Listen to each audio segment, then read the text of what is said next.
Senator Savino. Thank you, Senator Krueger.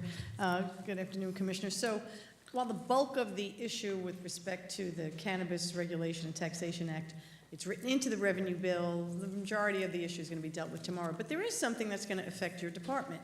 And I'm just wondering if you've had the opportunity to consult with other tax and finance commissioners across the country, because while we haven't generated this huge amount of revenue in the medical program, even though it's ticking up, when you have a fully grown out, for want of a better word, adult use program, it generates tremendous amounts of cash, and that cash gets delivered to those tax departments in cash.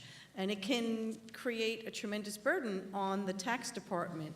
I visited Nevada and witnessed what happens when they come in and they bring large amounts of cash. The staff has to sit there and count all the money. And it sets all the other business of the department aside for the day.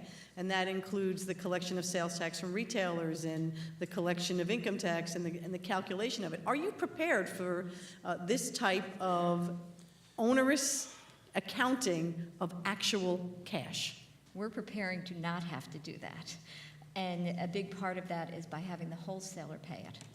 So by having the wholesaler pay that tax, similar to what we do with the medical, we'll be able to receive that from a smaller number of people, and we believe that there might be a way that we can do it without cash. Where will the wholesalers, so they'll, it's similar, I guess, to the liquor industry, right? They'll prepay the tax to you. What will they do with the cash? Has anybody thought about that? They're going to be collecting the cash from the retailers, from the tax from the retailers.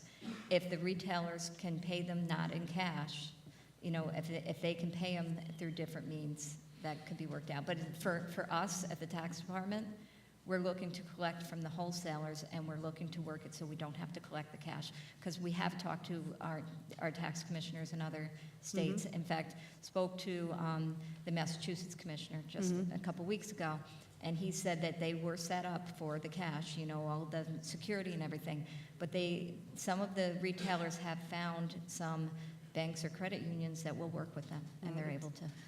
Hopefully the feds won't interfere with that. There is right now some hope in the Congress. There's the Marijuana States Act that is moving through both houses now. For the first time, they actually have Republican sponsorship in the Senate.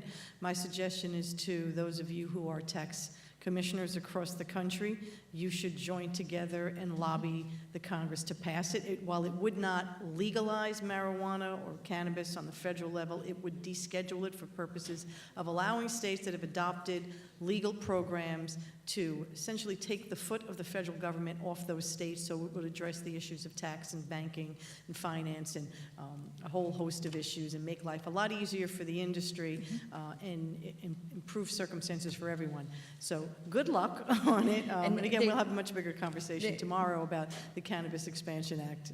There is an organization, the Federation of Tax Administrators, and we do band together and make our pitch to Congress, and it has been discussed because other states are ahead of us, so I think that it's well on its way.